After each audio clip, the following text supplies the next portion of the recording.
ভোরের কক্সবাজার। সাগর তখনও পুরোপুরি জেগে ওঠেনি। আকাশে হালকা ধূসর আলো, কুয়াশার আবরণে ঢাকা সোনালি সূর্যের মুখ। ঢেউগুলো ধীরে ধীরে এসে পড়ছে বালুচরে, কিন্তু সেই ঢেউয়ের সঙ্গে ভেসে আসছে কিছু অচেনা শব্দ। চিপসের প্যাকেটের খসখস, বোতলের ঠোকাঠুকি, ভাঙা প্লাস্টিকের কর্কশ ঘর্ষণ। কেউ তখনও বুঝতে পারেনি এই মৃত প্লাস্টিকই একদিন বাংলাদেশের মাটিতে জীবন্ত ইতিহাস লিখবে।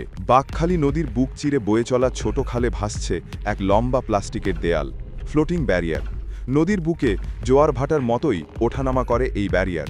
জোয়ারে ভেসে ওঠে, ভাটায় নেমে যায়, কিন্তু একটাই কাজ করে, সমুদ্রকে বাঁচায়। ভাটার সময় নদীর বুক শুকিয়ে এলে কয়েকজন নারী এসে দাঁড়ান ব্যারিয়ারের পাশে, মুখে মুখোশ, হাতে মোটা গ্লাভস।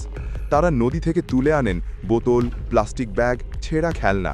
কেউ ভাবতেও পারে না এই আবর্জনার স্তূপ থেকেই তৈরি হবে নতুন চেয়ার, নতুন খাট, নতুন স্বপ্ন।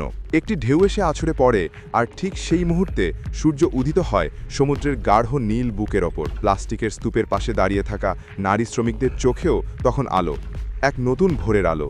বাংলাদেশে শুরু হয়েছে এক নীরব বিপ্লব। একসময় কক্সবাজারের গ্রাম মানে ছিল পরিচ্ছন্নতা। শহরটি ছিল স্বাস্থ্যকর শহরের তালিকার একেবারে উপরে। কিন্তু সময়ের স্রোতে সেই চিত্র বদলে গেছে। পর্যটক বেড়েছে, হোটেল বেড়েছে, কিন্তু আবর্জনার পাহাড়ও বেড়েছে 10 গুণ। প্রতিদিনের সূর্যোদয় এখানে দেখা যায় বোতল, ব্যাগ, স্ট্র আর প্লাস্টিক কাপের স্তূপের পেছনে। বৃষ্টি হলে সেই বর্জ্য নদী হয়ে পৌঁছে যায় বাঁকখালী নদীতে, তারপর সোজা সমুদ্রে। বিজ্ঞানীরা হিসাব করেছেন কক্সবাজার থেকে প্রতিদিন প্রায় 60 টন প্লাস্টিক বর্জ্য সমুদ্রে গিয়ে পড়ে, যার অর্ধেকই এমন প্লাস্টিক যা হাজার বছরেও নষ্ট হয় না। কেউ বলেছিল এই শহর ধীরে ধীরে নিজেরই প্লাস্টিকের নিচে ডুবে যাচ্ছে, কিন্তু ইতিহাস বলে প্রতিটি মৃত্যুর ভেতরেই এক পুনর্জন্ম লুকিয়ে থাকে। ডাচ প্রকৌশলী সেই মৃত্যুর স্রোতে নামলেন জীবনের বার্তা নিয়ে। তারা স্থাপন করল নদীর বুকের ওপর ভাসমান এক কাঠামো, ফ্লোটিং ব্যারিয়ার। এটি যেন প্লাস্টিকের বিপক্ষে এক নীরব যুদ্ধযন্ত্র। যখন জোয়ার আসে এটি ভেসে ওঠে, যখন ভাটা নামে তখন এটি নিচে নামে। তখনই নদীর ময়লা, বোতল, ব্যাগ আটকে যায় এই ব্যারিয়ারে। সকালে এক নারী শ্রমিক হাসতে হাসতে বলেন, আমরা নদীর ময়লা কুড়াই, কিন্তু মনে হয় যেন নিজের শহরকে ধুয়ে দিচ্ছি। প্রতিদিন ভাটার সময় তারা নদী থেকে তোলেন প্রায় 40 থেকে 50 কেজি প্লাস্টিক। সেই প্লাস্টিক পরে পাঠানো হয় মিঠাছড়ির কারখানায়, যেখানে বর্জ্যের শব্দটা বদলে যায় সম্পদে। একসময় যেসব জিনিস মানুষ লজ্জায় ফেলে দিত, আজ সেগুলোই হয়ে উঠছে গর্বের কারণ। গ্রাম মিঠাছড়ি শহর থেকে কিছুটা দূরে। একসময় এই জায়গা ছিল নির্জন। আজ সেখানে দাঁড়িয়ে আছে বাংলাদেশের প্রথম বর্জ্য থেকে ফার্নিচার কারখানা। ভেতরে ঢুকলেই চোখে পড়ে বিশাল যন্ত্রপাতি। একদিকে জমে আছে নানান রঙের প্লাস্টিক বর্জ্য, অন্যদিকে সারি সারি ঝকঝকে চেয়ার, টেবিল, খাট।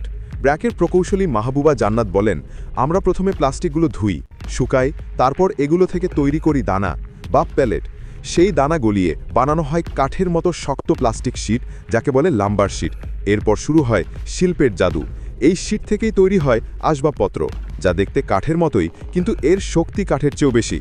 পোকামাকড় ধরে না, পানিতে ডুবলেও পচে না, এমনকি 500 বছরেও নষ্ট হয় না। এই আসবাবের পাশে দাঁড়িয়ে শাহিনা বেগম হাত দিয়ে ছুঁড়ে বলেন, এগুলো আমার তৈরি, নদীর ময়লা থেকে বানানো। এই হাতেই শহরের সৌন্দর্য ফিরে এসেছে। তার চোখে জল চিকচিক করে, যেন সেই তেলের মতোই যা প্লাস্টিকের ভেতর থেকে বেরিয়ে আসে আগুন গলে। এই কারখানার প্রাণ হলো সেই নারীরা যাদের জীবন একসময় অন্ধকারে ঢাকা ছিল। শাহিনা বেগম 4 সন্তান নিয়ে বাঁচার লড়াই করছিলেন। স্বামী ছেড়ে গেছে, সংসারে অভাবের অন্ধকার। আজ তিনি এই কারখানার একজন দক্ষ কর্মী। তিনি বলেন, আগে আমি মানুষের ঘরে বাসন মাজতাম, এখন আমি আসবাবপত্র বানাই। যখন দেখে আমার বানানো চেয়ার ঢাকা শহরে গেছে, তখন মনে হয় আমি বড় হয়েছি। আরেকজন বেবিদাসী বলেন, স্বামী নাই, সংসার একা চালাই, কিন্তু এখন আর ভয় পাই না। এখানে আমার ঘর, আমার সম্মান। কারখানার প্রতিটি মেশিন যেন তাদের সাহসের প্রতিধ্বনি হয়ে ওঠে। ধোঁয়ার ভেতরেও হাসি ঝলমল করে উঠছে। তাদের হাতেই আজ কক্সবাজারের বর্জ্য থেকে জন্ম নিচ্ছে জীবনের নতুন সংজ্ঞা।